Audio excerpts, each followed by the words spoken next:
भारत आणि पाकिस्तान यांच्यातील भूराजकीय तणाव असूनही आर्थिक क्षेत्रात भारताने मोठी प्रगती केली आहे, तर पाकिस्तान मागे पडला आहे.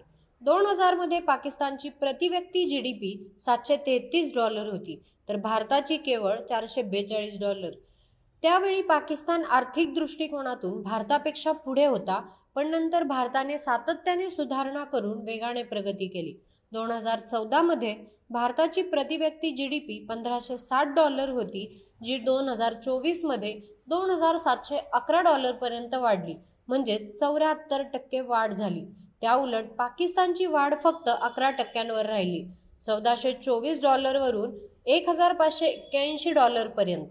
भारताची अर्थव्यवस्था सुमारे $4 ट्रिलियन असून जगातील 5व्या क्रमांकावर आहे, तर पाकिस्तानची फक्त $386 बिलियन आहे.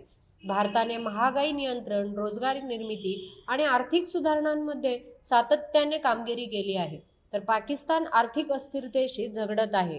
या सर्व गोष्टींमुळे भारताचा आर्थिक विकास पाकिस्तानच्या तुलनेत खूप वेगवान आणि मजबूत झाला आहे.